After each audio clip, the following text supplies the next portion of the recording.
ሚካኤል አርቴታ ለተከታታይ አመታት በሻምፒየንስ ሊግ ተሳታፊነቱን ያረጋገጠ ሲመጣ ለቀጣይ ጫውታዎች የሚያስብበትን ስልትና መንገድ መፍትሄና የመፍትሄ ሐሳቦችን መፈለግ መጀመሩ የቡድኑን ጥንካሬ ያሳያል።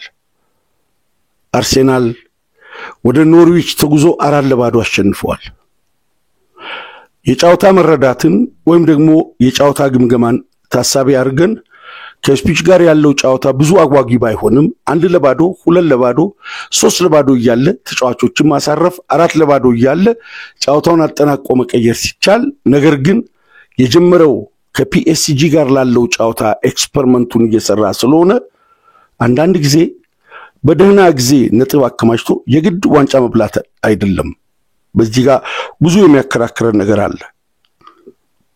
የአንድ ምርጥ አሰልጣኝ ብቃቱን ለመገምገም ከ20 ክለቦች 5-6ቱን ለማድነቅ ዋንጫ ቅድመ ሁኔታ ሊሆን አይገባም የሚል እምነት አለን እንደ እግር ኳስ ወዳድ ስንሆን። ከፒኤስጂ ጋር ኤክስፐሪመንቱን መስራቱን ያረጋግጥነው ወይም ደግሞ አረጋግጠን የምንነግራችሁ በትላንትናው ፕሮግራማችን እኛ ስንል የነበረው እንግዲህ መጀመሪያ ፕሮግራሙን ስንጀምር ሉዊስ ኬሊ በነደምቤሌ በኩል ስለሚጫወት ቲምበር በጆርጂያው ክራቫቲክ አጠገብ ስለሚጫወት ሁለቱ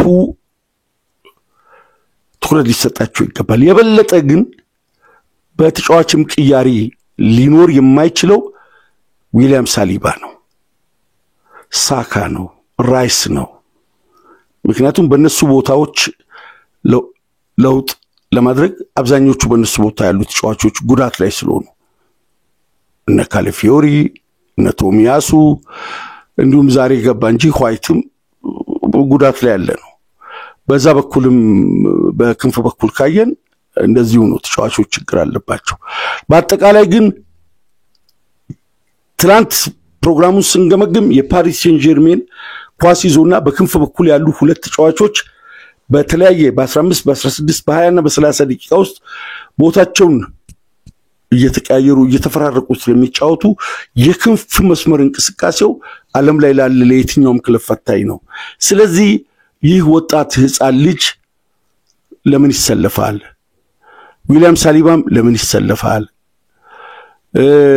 ቲምበርም እንዲሁ ሌሎችንም በርካታ ለምን እንደሚሰለፉ ጠይቀን ነበር። ግን ኤክስፐሪመንቱን የሰራው አርቴታ የክንፍ ተጫዋቾች ጉዳት ቢደርስባቸው እነሱን ሊቀይር እነሱን ሊለውጥ የሚችል ተመጣጣኝ ችሎታና ብቃት ያለው ተጫዋች ስለሌለ ሁለቱን አሳርፎ በሌላው ከመሃልና ከተከላካይ የሚመጡ ኳሶችን አጥቂዎቹ እንዴት ማድረስ ይችላሉ? በመጀመሪያው ጫውታ ፓርቴ ስለሌለ ከራይስ ጋር ሊጣመር የሚችለው ሜሪኖ ነው። ሜሪኖን አጣምሮ በሜሪኖ ቦታ በሐሰተኛ 9 ቁጥር ቦታ ላይ ትሮሳርድን አርጎ ሁለቱን የክንፍ ስፍራዎች በማርቲኔሊና በሳካ ለመሸፈን አቅዶ ከነሱ ጀርባ ኦዲጋርድን በተለይ ደግሞ ወደ ግራው ዘንብሎ እንዲጫወት ለማድረግ ያስበው ነገር ሙሉ በሙሉ ስፒሽታው ላይ ሲሞክር ውሏል። በዚህ አጋጣሚ የሳካን ጉዳት ተከትሎ ልጁ በቀይ ከወጣ በኋላ ደግሞ የኤክስፐሪመንቱን ጉዳይ በተጠናከረ ሁኔታ ክፍተቱን ተጠቅሞ ለመሞከር የተሻለ እድል አግኝቷል። አንድ ውጤቱ እንዳይቀለበስ እንቅስቃሴው ችግር ውስጥ እንዳይገባ የበለጠ ዳኛው በአርሴናል ተጫዋቾች ላይ የሚደርሰው ጉዳትና ግጭት ሪስኩን ተቀብሎ ጌሙን በመቆጣጠሩ አርቴታ ብዙ ሳይቸገሩ ጫውታውን መቆጣጠር ችሏል ማለት ነው። የሳካ ጉዳት እንግዲህ መጠነኛ ግጭት ስለሆነ በረዶ ይዘዋል። ነገ ተነጎዲያ በይፋ ትሬኒንጉ መጀመሩ አይቀርም። ይሄ በረዶ የሚደረገው እንግዲህ እኛም ሀገር ደም በተገጨበት ቦታ ላይ ደም ፈሶ እብጠት እንዳይፈጥር ከመጀመሪያ ሕክምና በፊት በረዶ ይደረግና እጅግ በጣም ቀላል ሲሆን ነው በረዶ አድርገው ራጅም ያስፈልገው አይደለም። ወደ ሕክምና ማዕከልም ችግር ቢኖር በቀጥታ ይወስዱት ነበር። ነገር ግን የባሰ ኩርፊያ ወይም እብጠት እንዳይፈጠር በረዶ አድርገው ነገ በማለዳው የትሬኒንግ ፕሮግራም ላይ በማላቀቂያው እንደሚሳተፍ የተረጋገጠ ነው። ስለዚህ በአርሴናል በኩል በፊት ካሉት በስተቀር አሁን አዲስ ጉዳት የለም። ኢፕስዊች ታውን ባዶ፣ አርሴናል 4። በእንቅስቃሴ በተለይ በሳካ ማይነስ የተደረገችውን ሜሪኖ በውስጥ እግሩ በኋላ በኩል አጥፎ የሰጠውን ከኋላ በኩል ማርቲኔሊ መኖሩን አውቆ አብርዶ አርግቶ የሰጠውን ኳስ ማርቲኔሊ ያስቆጠረበት ጥበብ እነዚህ ሰዎች ፓሪስን ለማስጨነቅ ጽናት በጣም እንደጀመሩ ነው የሚያሳየን። በፓሪስ በኩልስ ምን እየተካሄደ ነው? ስለዚህ በአርቴታና በሉዊስ ኤንሪኬ ጫውታው መጀመሪያ ወረቀት ላይ ከሜዳ ውጪ የሚያልቅ ጉዳይ ነው ማለት ነው። ማይንድ ጌም የሚባለው እሱ ነው። ስለዚህ ሁለቱ ወረቀት ላይ ሰርተው የሚመጡትን ጉዳይ በሚቀጥለው ሳምንት የምናይ ይሆናል። አርሴናሎች ጥሩ የረፍትና የፈውስ ጊዜ ያላቸው ሮብ ከክሪስታል ፓላስ ጋር በሜዳቸው ይጫወቱና ቅዳሜ፣ እሁድ፣ ሰኞ፣ ማክሰኞ አርፈው ነው ፓሪስ ሴን ጀርሜንን የሚያገኙት። ስለዚህ በቀጣይ ሳምንት የሊግ ጫውታ አርሴናል አይኖረውም። ነገር ግን በኤፍኤ ካፑ ክሪስታል ፓላስ ተሳታፊ ስለሆነ ሮብ አንድ ጫውታ አርሴናል ያደርጋል። እንግዲህ የተረጋጋ ከጉዳት ከችግር የጸዳ ቡድን ይዞ ፓሪስን ያስተናግዳል። መጀመሪያ በሜዳው ቀጥሎ ደግሞ ወደ ፓሪስ ይጓዛል። የመጀመሪያው ጫውታ ኤምሬት ላይ ነው። ይህንን ኤክስፐሪመንት አርቴታ በመስራቱ እኛ በእጅጉ እንግዲህ አንድ አሰልጣኝ በአንድ ድንጋይ ሁለት ወፍ መግደል አለበት። ኢፕስዊችን አሸንፎ ሊቨርፑልን ሴሌብሬሽኑን እድሜውን ማሳጠር ማለት እድሜውን ማራዘም። ሊቨርፑል ዛሬ አርሴናል ቢሸነፍ ዋንጫውን ያረጋግጣል። ካልሆነ ግን ሳምንት በራሱ እጅ ቶትናምን በሜዳው አስተናግዶ ነው ሴሌብሬት የሚያደርገው። ያ አንድ ሳምንት እድሜ አራዝሟል ማለት ነው። አርሴናል ሌስተር ሲቲ መውረዱ ተረጋግጧል ማለት ነው። እንደምን አላችሁ? ፕሮግራማችንን ላይክ አድርጉ። የአርሴናል ደጋፊዎች አሰልጣኛችሁ ከኢፕስዊች ታውን ጋር 3 ነጥብ መውሰድ ብቻ ሳይሆን ለሉዊስ ኤንሪኬው ፓሪስ ሴን ጀርሜን የአውሮፓ ሻምፒዮንስ ሊግ ግማሽ ፍጻሜ የራሱን ጥናታዊ ኤክስፐሪመንታል የሆነ አስተላለፍ ይዞ ገብቶ ቼክ ሲያደርግ ነው ያለው። ይሄ ቀድሞ በሰበሰበው ነጥብ ኖቲንግሃም፣ ማንቸስተር ሲቲ፣ ቼልሲ፣ ኒውካስል፣ አስቶን ቪላ እንዳይደርሱ አድርጎ ቀድሞ የሮጠበት ቀድሞ ነጥቡን አርቆ ያስቀመጠበት አድቫንቴጅ ነውና አንዳንድ ጊዜ በአሰልጣኙና በክለቦቻችሁ ልትኮሩ አሰልጣኙን ልታደንቁ ይገባል እንላለን። ቀጥታ የትላንቱን 10 ሰዓት ላይ የተደረገውን ጫውታ አጭር ግምገማ እናደርጋለን። ኤክስፐሪመንቱንም ትንሽ ከእናንተ ጋር እንወያያለን። አብዲና ፓቻነን በአብዲ ራዋ ቲዩብ ፓቻ መቀጠል ይችላል። እሺ እንደምን ቆያችሁ አድማጮቻችን? በአንተም መግቢያ ላይ እንዳነሳው አርሴናል በሰፊ የግብ ልዩነት ነው ኢፕስዊች ታውንን ማሸነፍ የቻለው።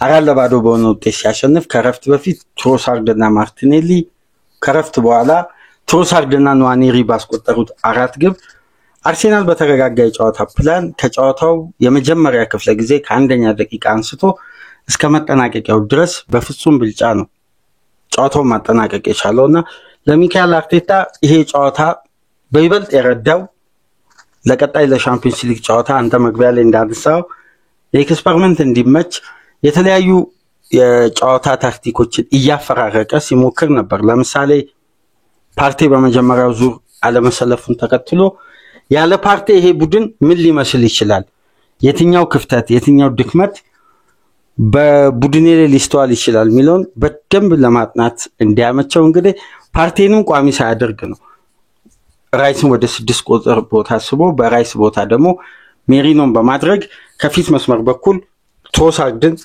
በቋሚነት አሰልፎ ይሄን ጨዋታ እንግዲህ በዚህ ውጤት ማጠናቀቅ የቻለው።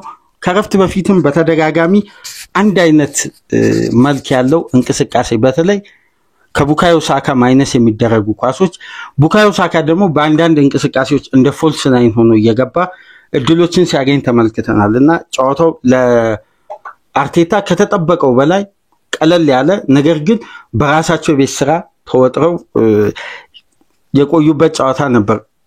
የመጀመሪያ ግብ አባ ስትቆጠር አይተህ ከሆነ የሳካ እንቅስቃሴና ትሮሳርድ የጠበቀበት ፖዚሽን፣ ሁለተኛውም ግብ ሲቆጠር ሚካኤል ሜሪኖ የመጨረሻውን ኳስ ተች ያደረገበትና ከሳካ የተነሳችው እንቅስቃሴ ስታይ አርሴናል በቦክስ ውስጥ ግብ ለማስቆጠር በፓሪስ ሴን ጀርሜን የመጫወቻ ክልል ውስጥ ለመግባት ምን አይነት ሂደት መጠቀም አለበት ሚሊዮን በደንብ ሚካኤል አርቴታ እየፈተሸ ያለ ይመስላል። አብዛኛውን ግቦች አይተህ ከሆነ ከአራቱ ሶስቱ ከቦክስ ውስጥ የተቆጠሩ ናቸው። ከቦክስ ውስጥ ደግሞ ቡድኑ የሚያስቆጥርበትን ሪትም በተለያየ መንገድ ነበር ሲሞክር የነበረው። እነ ማርቲን ኦዲጋርድንም በቋሚነት በማሰለፍ በአጠቃላይ ከሪያል ማድሪዱ የበርናባዩ ጨዋታ ያሰላለፍ ለውጥ ያደረገው ሉዊስ ኬሊ እና ቲምበርን በማሳረፍ ፓርቴንም ከምርጥ 11 ውጪ በማድረግ የሶስት ተጫዋቾች ለውጥ ብቻ ነበር ያደረገውና ለዋይት እና ለዚልቼንኮም ጥሩ የማሟሟቂያ ደቂቃ ነው ማግኘት የቻሉት። ሁለቱም ተጫዋቾች እንግዲህ በዘንድሮ ውድድር ዓመት ጉዳት ላይ ሰንብተው ነው የተመለሱት። በአጠቃላይ ግን ለሚካኤል አርቴታ የተለያዩ ሪከርዶች ያስመዘገበበት ጨዋታ ነው። ለምሳሌ አርሴናል በሚካኤል አርቴታ መሰልጠን ከጀመረበት ጊዜ አንስቶ 16 ጨዋታዎችን ከሜዳ ውጪ 3 እና ከዛ በላይ ግብ አስቆጥሮ ሲያሸንፍ የትናንትናው ድል ለመጀመሪያ ጊዜ ነው 16ኛ ድል ሆኖ ነው የተመዘገበው ከሜዳ ውጪ። አርሴናል እንግዲህ በሚካኤል አርቴታ ውስጥ ሆኖ 16 ከሜዳ ውጪ ጨዋታዎችን 3 እና ከ3 በላይ ግቦችን እያስቆጠረ ተጋጣሚን ያሸንፋል። ይሄን አሁን ሪከርድ ስንመለከት የፔፕ ጋርዲዮላ ማንቸስተር ሲቲ ብቻ ነው 20 ጨዋታዎች ላይ 3 እና ከዛ በላይ ግብ ከሜዳ ውጪ ተጋጣሚ ላይ በማስቆጠር ማሸነፍ የቻለው። ስታይ የጥራትና የኳሊቲ ጉዳይ እንጂ አርሴናል በተመሳሳይ የፔፕ ቡድን ይሄን ሪከርድ በፕሪሚየር ሊጉ በእጁ ለማስገባት የፈጀበት ወይም የተጓዘበት ርቀት የተጫዋቾች ጥንካሬ ኳሊቲውን ስትመለከትና አርቴታ ባለፉት 5 የውድድር ዓመት ይዞ የመጣው ፎርምና ገንብቶ የመጣው ቡድን ያንን ለማድረግ ቢያንስ በቅንጅት እነዚህን ጉዳዮች እያመጣ እንደሆነ ነው የምንመለከተው። በሌላ በኩል ደግሞ የጋብሪኤል ማርቲኔሊ 50ኛ ግብ ነው በአርሴናል ማሊያ ትናንትና ማስቆጠር የቻለው። ተጫዋቹ እንግዲህ ግብ አስቆጠረበት ጨዋታ ባለፉት 44 ጨዋታዎች አርሴናል አልተሸነፈም። 37ቱን ሲያሸንፍ 7 ጊዜ አቻውቷል። ምንም አይነት ሽንፈት አላስተናገደም። ለሚካኤል አርቴታ ግን የትናንትናው ጨዋታ አንተ መግቢያ ላይ እንዳነሳው ለቀጣይ ማክሰኞ ማለት ከዚህኛው ሳምንት በቀጣይ ለሚያደርገው የሻምፒዮንስ ሊግ ጨዋታ የመጀመሪያ ዙር በኤሚሬትስ ፓሪስ ሴን ጀርሜን ምን መስሎ ሊመጣ ይችላል፣ ያለ ፓርቴ ይሄን ቡድን እንዴት ማቀናጀት እንደሚቻል የሞከረበት ነው።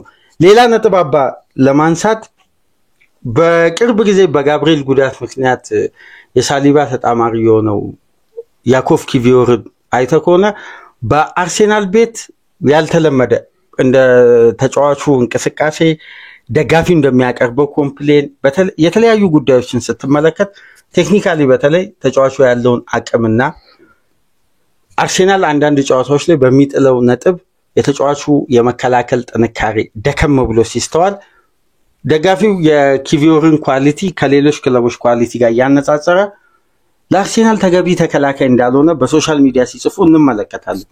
ነገር ግን ባለፉት 7 ጨዋታዎች ለምሳሌ ከዊሊያም ሳሊባ ጋር ተጣምሮ በተጫወተው አንድም ሽንፈት አርሴናል አላስተናገደም። እንዲሁም ተጫዋቹ በሜዳ ውስጥ በነበረባቸው ያለፉትን 21 ጨዋታ አርሴናል ሽንፈት አላስተናገደም። በተመሳሳይ ደግሞ በእነዚህ ሁሉ ጨዋታዎች ውስጥ ተጫዋቹ የመጀመሪያ የምርጥ 11 ፖዚሽንን ባገኘበት ጨዋታ ሁሉ በአማካይ 81.4 ፓስ አኩሬሲው የተሳካ ተጫዋች ነው።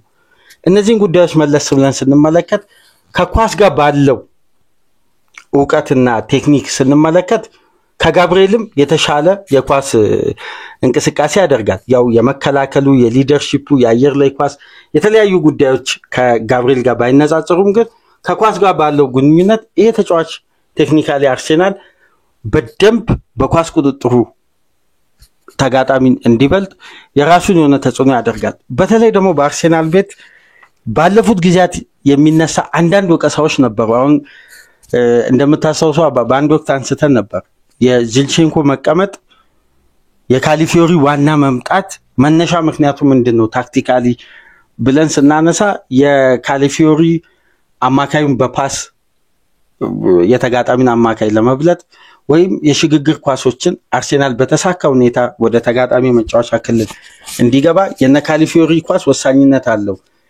እነዚህ ኳሶች ደግሞ እንዲያንሱ ምክንያት የሆነው የቲምበርን ወደ ግራ ክንፍ አውጥቶ ወይም ዚልቼንኮን ወይም ሌላ ተጫዋችን ቴክኒካሊ ግራ ላይ አለመጠቀሙ ሚካኤል አርቴታን በአማካይ ስፍራ ተጋጣሚን ለመብለጥ ሲቸገር እናስተውላለን ብለን ስናነሳ ነበር አሁን የያኮቭ ኪቪዮር ሴንተር ባክ ሆኖ መሰለፍ እንደነዚህ አይነት ችግሮችን ሳናስተውል እየቀረፈ አርሴናል የተጋጣሚን አማካይ በቀላሉ ማለፍ ጀምሯል አይተኮነ የራይስ ከኳስ ውጭ ያለው ነፃነት ከኳስ ጋር ያለው ፔኔትሬሽን ስንመለከት የዚህ ተጫዋች ተጽዕኖ የጎላ ይመስለኛል አሁን ያኮቭ ኪቪዮር አገልግሎቱ ጥሩ ደረጃ ይደረሰ ይመስላል ነው የአርቴታ ኤክስፐሪመንት እዚህ ዛሬ ጀምር የፓሪስ ሴን ጀርሜን ደግሞ መቼ እንደጀመረ አናውቅም ተያይዞ ወይም ይቀጥላል እኔ በግሌ በዚህ ዘመን ለተጫዋቾችና ለቡድኑ አጠቃላይ እንቅስቃሴ ነፃነት በመስጠት ሉዊስ ኤንሪኬ የሚያህል የለም እና አርቴታ እና የርገን ክሎፕ ኢቭን ጋርዲዮላ ዲሲፕሊን ይፈልጋሉ ተከላካዩን አማካዩን አጥቂው ሉዊስ ኤንሪኬ የሚሰጠው ነፃነት አለ ከተጫዋቾቹ ያለኳስም መጫወት እና ታክቲካሊ ያለው እንቅስቃሴ አብዛኛው ስልጠና ላይ ታክቲካል ዲሲፕሊን ቶን ይተበቃል እኛ ሀገር ተጫዋቾች የታክቲክ ዕውቀትና ግንዛቤ አንዳንድ አሰልጣኞቹም ጋር የታክቲክ ችግር ስላለ ነው ተጫዋቾቹ ምንወቅሰው አሰልጣኞቹ ካልሰጧቸው ተጫዋቾቹ ከየት ያመጣሉ ታክቲክ እንቅስቃሴ ላይ ልጆቹ ከልጅነት ጀምሮ ያውቁታል ነገር ግን አሁን ለሶስቱ አማካዮች ለቪቲኒያ ለኔቨስ እና ፋቢያን ሩይዝ ለሶስቱ የሚሰጠው ነፃነት በየትኛውም ዳይሬክሽን ፍሌክሲቢሊቲ ቦታውን ይዞ መጫወት አሁን አንዳንዴ ቪቲኒያን ምናይበት ቦታ አለ ቪቲኒያ ከፊት ሄዶ የሚሞክርበት አለ እሱና ናቫስ የሚቀያየሩበት አለ እነ ደምቤሌን ግራ ቀኝ አሰተኛ 9 ቁጥር እንዴት እንደሚጫወቱ አይተናል ተጫዋቾች በተለይ ወጣቶች ዋንጫ የተራቡ ክብር ዝናን የሚፈልጉ ተመሳሳይ ታሪክ አለ አርሴናልም የተራቡ ልጆች ናቸው ያሉት ምክንያቱም አርቴታ የሊዮኑ አጥቂ ላካዜት ኦቦሚያንግን ኦዚልን አብዛኛውን ዝነኞቹን ሲያሰናብት በዛ በኩልም እነ ሜሲን ኒማር ምባፔ ጣሊያናዊው ቬራቲ ብዙዎቹን ስናይ ሉዊስ ኤንሪኬ አሰናብቷል ስፔናውያን ጌም ከመቆጣጠራቸው በፊት ቲሙን መቆጣጠር ይፈልጋሉ የራሳቸውን የሚያስተዳድሩትን ቲም ፓሪስ ሴን ጀርሜን ከሊቨርፑል ጋር ሲጫወት ፓሪስ ሴን ጀርሜን ከአርሴናል ጋር ፓሪስ ሴን ጀርሜን ከባየር ሙኒክ ጋር ሲጫወት ሜዳ ላይ ጌሙን መቆጣጠር አይደለም የመጀመሪያ ዓላማው እኔ የማሰለጥነውን ቡድን እቆጣጠራለሁ ወይ ለኔ ህግ ለኔ ደንብ ለኔ መዋቅር ለኔ ሲስተም ታዛዥ ተገዢ ፍቃደኛ ናቸው ወይ የሚለው ሴኩር ካላደረጉ አብዛኛው አሰልጣኞች ሪስክ አይወስዱም ለዚህ ነው እነ ኡናይ ኤምሬ በፓሪስ ሴን ጀርሜን ያልተሳካላቸው እነ ፖቼቲኖ በፓሪስ ሴን ጀርሜን ያልተሳካላቸው አሁን አርቴታና ሉዊስ ኤንሪኬ በየክለቦቻቸው ያደረጉትን ለውጥ ስናይ በራሳቸው ክብር ዝና ከፍ ብለው ከክለብ በላይ ነን ስለ ክፍያ ፍቃድ ወስደው ወደ አገር ቤት ሄዶ ቶሎ ማይመለሱ ቲም ስፒሪቱን ሊበጠብጡ የሚችሉትን ቀድሞ ነው ያሰናብተው አርቴታ ነው በሚያንቅ አገር ቤት ሄዶ ያለ ፍቃድ ይሄንን ሉዊስ ኤንሪኬም ደግሞታል ስለዚህ መጀመሪያ ሁለቱም በነፃነት ለመስራት ፍላጎት አላቸው በትላንቱ የስዊች ጫውታ እና የአርሴናል ድል ስለ ፓሪስ ሴን ጀርሜን ምናወራው ኤክስፐሪመንቱ ሜዳ ላይ ተሰራ እሱን ታሳቢ አድርገን ነው የዛሬ ሳምንት ገና የሚካሄድ ውድድር ነው ስለዚህ ሁለቱ አሰልጣኞች ለራሳቸው ነፃነት ያወጁበት መንገድ ተመሳሳይ ነው ዝነኞቹን አኩራፊዎቹን አልታዘዝ ባዮቹ መጀመሪያ በተመሳሳይ መልክ አስወግደዋል። ይሄ ቆርጦ መጣል የብቁ አሰልጣኞች ግዴታ ነው። በዚህ አንድ አይነት ሆነዋል። እዛ ሉዊስ ኤንሪኬ ኤክስፐሪመንት ይስራ ሊጋውን መከታተል ነበረብን። አብዛኛው ተጫዋቾች ቤንች አድርጓል። እሱም በጊዜ ነው የሊጋን ዋንጫ ያጠናቀቀው። አሁን እንዴ ለአድማጮች ቀኑ ሲደርስ ፍላጎታችንን ወይም ግንዛቤያችንን ወይም ደግሞ አተያያችንን የዛኔ እንደ ሰርፕራይዝ ገስት እንደ ጥቁር እንግዳ ከምንናገር እኔ በበኩሌ የሁለቱ አሰልጣኞች ኤክስፒሪየንስ በብሔራዊ ቡድን በባርሴሎና በሮማ በፒኤስጂ በማንቸስተር ሲቲ ምክትል በአርሴናል ቋሚ በሉዊስ ኤንሪኬና በአርቴታ መሃል ያለው የልምድ ጉዳይ ፍጹም ይለያያል። ልምድ ሚዛን ላይ ሲወጣ አርቴታ አንጀሎቲን አሸንፏል። ስለዚህ ልምድን መድፈቅ የሚያስችል አስፈሪ ብቃት ውስጥ ያለ ቡድን ኤክሰርሳይዝ ያደረገ ነው አርቴታ። ሉዊስ ኤንሪኬ ልምድም ብቃትም ያለውን ቡድን ሊቨርፑልን ከሜዳ ውጭ ግብ አስቆጥሮ በፔናልቲ ሲያሸንፍ አስቶን ቪላን ብዙዎችን ጨዋታዎች በኒውካስል 4-0 አምናት ተሸንፎ በኤሲ ሚላን እንደዚህ ጨዋታ እየቀለበሰ በዶርትሙንድ እስከሚወጣ ድረስ ያለው ጉዳይ አለ። እንደ ሉዊስ ኤንሪኬ አይነቱ የራሱን ኤክስፒሪየንስ ብቻ ሳይሆን የቲሙንም ኤክስፒሪየንስ ማሳደግ ይፈልጋል። ሳይነካካ እሱ የሚፈልገው ተመራጭ ተጫዋቾች። ስለዚህ አሁን እነዚህ በፖርቱጋል ያሉ 3 ልጆች ኤክስፒሪየንሳቸው ጥሩ ነው። ተከላካዩ ኑኖ ሜንዴዝ ኔቬስ ቪቲና በስፔን ደግሞ ከሱ ጋር አብሮ ሰርቷል እነ ፋቢያን ሩይስ እነ ደምቤሌ በባርሴሎና በዶርትሙንድ ልምድ አላቸው። በተቃራኒው በአርሴናልም በኩል እኔ ሚዛን ላይ ሳወጣ 3-4 ቀን ሲቀር በሰፊው ነጥቡን እየዘረዘርን እናወራለን። የአርቴታም ዝግጅት አስደናቂ ነው። የሉዊስ ኤንሪኬም ዝግጅት እጅግ በጣም አስደናቂ ነው። ስለዚህ በሁለቱ አሰልጣኞች መሃል ያለው ለጌሙ የታክቲካል እንቅስቃሴ ለተጫዋቾቹ የሚሰጠው ነፃነት ውጤቱን ይወስናል ነው የምለው። ፍንጭ መስጠት ካስፈልገ መጨረሻ ላይ ሲጣሉ ፓቻ ቀጥል። አባ እንደው ጥሩ ነገር ነው አባ ያነሳው። በተለይ ደግሞ የሉዊስ ኤንሪኬና የአርቴታ አንተ እንዳልከው በልምድ ካየን ልምድ ሻምፒዮንስ ሊግ ላይ አስፈላጊ ነው ስንል ረጅም ጊዜ መተናል። ግን በልምድ ከሆነ የካርሎ አንጀሎቲ ሪያል ማድሪድና አንጀሎቲ ወደ ቀጣዩ ዙር ማለፍ ነበረባቸው። አሁን ሻምፒዮንስ ሊግ ላይ የሚያስፈልገው ከጥራትም ከይዘ ከምትመጣው የተጫዋቾች ከፍታ ብቻ ሳይሆን ኦርጋናይዝድ ሆነ ለዛ ጨዋታ የምታደርገው ዝግጅት ነው። አሁን በተለይ የዘንድሮን ሻምፒዮንስ ሊግ ስንመለከት ፓሪስ ሴን ጀርሜን ሊቨርፑልን የጣለበት መንገድና ለአንፊልዱ ፍልሚያ የተዘጋጀበት አርሴናል 290 ደቂቃዎችን ሊያልፍ ይችላል። ግን ፍጹም እንዲህ አይነት ብልጫ እንዲህ አይነት ውጤት እንዲህ አይነት ግቦች አልተጠበቁም። አንዷም ግብ የተቆጠረችው በራሳቸው ስተት እንጂ በማድሪድ ጥረት እንዳልሆነ እየተመለከትን ነበር። ስለዚህ ለአንድ ጨዋታ አንድ ቡድን የሚዘጋጅበት የታክቲክ ብልጫ የዕለቱን ውጤት ይወስናል እንጂ ይሄ አባል ልምድን ይዘ ስለመጣ ብቻ ዋንጫውን ልታሳካ ወይም ወደ ቀጣዩ ዙር ለምሳሌ የሪያል ማድሪድ ሙሉ 11 ቡድኑ የሻምፒዮንስ ሊግ ልምድ ነበር። አብዛኛው ተጫዋቾች እንትናም ከአንጀሎቲ ቀጥሎ ፔፕ ጋርዲዮላም እኮ በልምድ ካየን 2009 ጀምሮ በዋንጫ የታገዘ ልምድ ባርሴሎና በባየር ሙኒክ በማንቸስተር ሲቲ በባየር ሙኒክ ብቻ ነው የሻምፒዮንስ ሊግ ማግኘት ያልቻለው። ግን እኔ ለአድማጮች እርግጠኛው ነኝ የምናገረው ያንተን ግምት አላውቅም። ዋንጫውን የሚበላው ቡድን የአርሴናልና የፓሪስ ሴን ጀርሜን አሸናፊ ነው ነው የምለው። ከሁለቱ ማን ያልፋል እናነሳለን እሱ። ግን ለኔ የስሜን ያህል እርግጠኛ ሆኜ ማወራው የሊቨርፑል መለያ ቀይ መሆኑ ደጋፊዎቹ ዘኮብስ መሆናቸው ኮከብ ግባግቢው መሐመድ ሳላ ነው ብዬ ያየሁትን ነገር የማወራውን ያህል ለኔ ፍንቱ ብሎ የሚታየኝ ነገር የሁለቱ አሸናፊ ዋንጫ ሊወስድ ይችላል።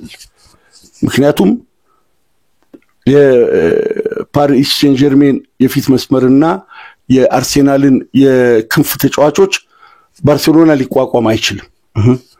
የነ ኢንተር ሚላን አጥቂዎችና የኢንተር ሚላን ተከላካዮች ኳስ ሊያገኙ አይችሉም። በእነዚህ ሁለት ቡድኖች ግንኙነት ባርሴሎናዎቹ የኋላው መንገድ በቃ የአውሮ ጎዳና ይሄ አራት ካገባ አምስት የሚገባበት እንትን ነው ምንድነው የሚባለው ይሄ ሃይዌይ ለመንዳትም ለተሳፋሪውም ለአሽከርካሪው ምቹ የሆነ ነው የኋላው አምባካዩም ቢሆን አሁን በጣም ጥገኛ ሆኑት በሶስት ተጫዋቾች ላይ ፔድሪ ያማልና ራፊኒያ ሎንዶስኪ እንግዲህ ለጫውተው ይድረስ አይድረስ ለመጀመሪያው የመድረሱ ስለዚህ ፓሪስ ሴን ጀርሜን እና አርሴናል አሸናፊው ዋንጫውን የማግኘት እድል አለው የኔ ግምት ከሁለቱ ማን ያልፋል በጊዜው ምን እናገራለን እኔ ከመጀመሪያ ጊዜ ጀምሮ ስናገር የነበረዋለ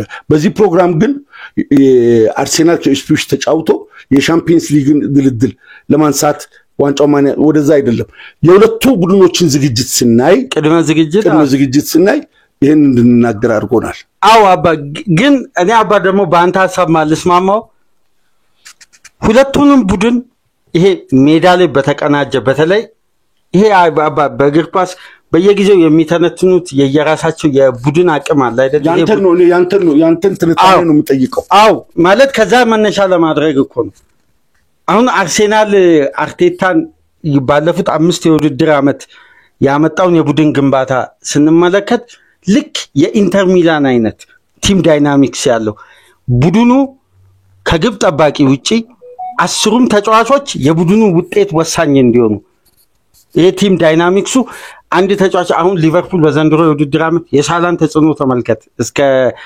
25 26ኛ ሳምንት ድረስ ቡድኑ እንዴት እንዳመጣ ማንቸስተር ሲቲ ቤት በአንዳንድ የውድድር ዓመት ደግሞ የነሃላንድን የነዲብሮይንን በተናጠል ተጽዕኖን የእያንዳንዱ ቡድን ታውጣል ግን ኢንተር ሚላን ውስጥ ቲም ዳይናሚክሱን ስታይ ከግብ ጠባቂ ውጪ ሜዳ ላይ ያሉ 10ሩም ተጫዋቾች በቀጥታ የቡድኑ ውጤት ላይ ወሳኝ ናቸው ስለዚህ ፓሪስ ሴን ጀርሜን እንደ ባርሴሎና ኢንተር ሚላን ቢያንስ እንደ አርሴናል ነው ማለት ስለዚህ የአርሴናልና የኢንተር ሚላን ማለፍ ሰፊ እድል አለው አይነት ነው አንተ አካሄድ አንደኛ እሱ ነው ሁለተኛ ደግሞ በአንድ እኔ በግሌ ማስበው ባርሳ ካለፈ ለምሳሌ ነው ማለት ባርሳ ካለፈ የፓሪስ ሴን ጀርሜን እና የአርሴናል አላፊ ዋንጫውን የማግኘት እድል አለው ብዬ አስባለሁ ግን ኢንተር ሚላን ካለፈ ከኢንተር ሚላን ውጪ የሚበላው የትኛውም ቡድን የለም አርሴናልም ፓሪስ ሴን ጀርሜንም ቢያልፍ አድማጮች እንግዲህ አሁን ባንተ ሐሳብ እኔ አልስማማም ብሎ ነው ፓቻ የጀመረው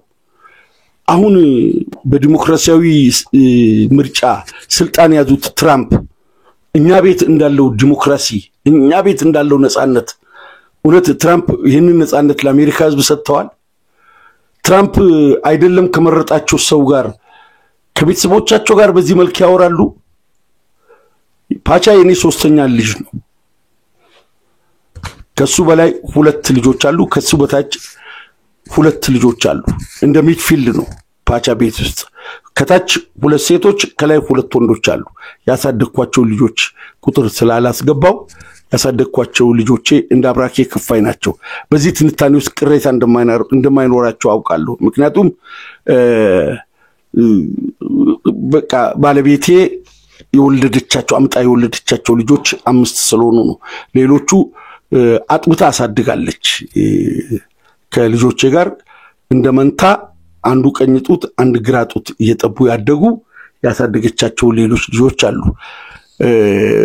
በውልደት ስለይ ነው 5 ያልኩትና ፓቻ ሚድፊልድ ይሄ ነጻነት ወደታች እኔ ሳውራ ወደ ላይ ፓቻ ያወራ የአባቱን ሐሳብ እኔ ባንተ ሐሳብ አልስማማም ሲል የሐሳብ ፍትጊያ በስፖርት ቤተሰቡ በፖለቲካው በማህበራዊው በተለያየ ዘርፍ በዚህ አይነት ነጻነት ውይይት ቢደረግ ወደ ጠቃሚው ነጥብ መድረስ ይቻላል አንዳንድ ውስጣዊ ነፍሳቸው ስልጣን ባያገኙ ኃላፊነት ቦታ ላይ ባይቀመጡም ነፍስያቸው አምባገነን የሆነች ሰው ልጅ እንዴት የአባቱን ሐሳብ ይቃወማል ይላሉ። ይሄ የሐሳብ ነፃነትን ወይም ደግሞ ለአባት የሚሰጠውን ክብር ለማጉላት አይደለም።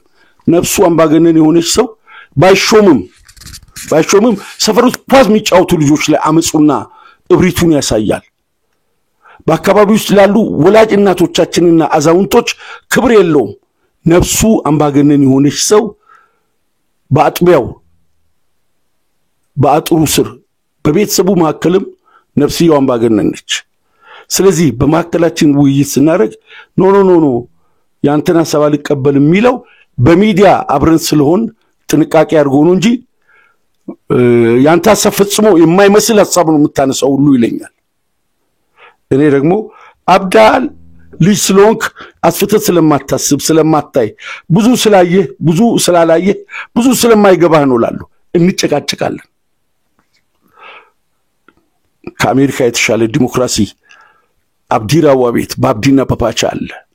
ከዚህ በላይ እንጨቃጨቃለን። ፕሮግራማችንን በቪዲዮ ስንጀምር ከዚህ የተሻለ ደግሞ በሐሳብ ፍጭት ወደ እናንተ እንመጣለን። ፓቻ ኢንተር ሚላን ካለፈ አርሴናልም ፓሪስ ሴን ጀርሜንም ሰደቃቸውን ነው የሚያወጣው ይላል። እኔ ደግሞ የአርሴናልና የፓሪስ ሴን ጀርሜን አሸናፊ ባርሳንም ኢንተር ሚላንም ሀባይብ ነው የሚያረጋቸው። ከአርሴናልና ከፓሪስ ሴን ጀርሜን ማን ያልፋል የሚለው አድማጮች ጊዜው ሲደርስ በልዩነት እንሞግታለን። ለዛሬ አበቃን። ከዚህ ፕሮግራም ማብቂያ በኋላ ሊቨርፑል ወደ ሌስተር ሄዶ በውድ ልጁ ማብራካቸው ክፋይ ትሬንት አርኖልድ አሌክሳንደር አርኖልድ ያስቆጠራት ብቸኛ ግብ መሪነቱን እንዲጨብጥ አድርጓል። ማንቸስተሮች በዚህ ዓመት ብቻ 15ኛ ሽንፈታቸውን አስተናግደዋል። ሊቨርፑል በ3 ዓመት ውስጥ ነው 15 ሽንፈት ያስተናገደው። ቼልሲ በዓለም ላይ ጣፋጯን የመጨረሻዋን ድንቅ ጣፋጭ ውጤት ፊሽካውን ለመንፋት ዳኛው ፊሽካቸውን አፋቸው ሊቀረቅሩ ሰከንድ እንደቀረ ነው። ኔቶ የማንቸስተር ዩናይትድ ከሊዮን ጋር የነበረውን አይነት ጣፋጭ ድል ግብ አስቆጥሮ ለቼልሲዎች ጣፋጭ ራት የጋበዛቸው። እነዚህን ሁለት ፕሮግራሞች ከዚህ ፕሮግራም መጠናቀቂያ በኋላ ይዘን እንመጣለን። አብዲና ፓቻ ነን በአብዲራዋ ቲዩብ። ሰላም ቆዩ።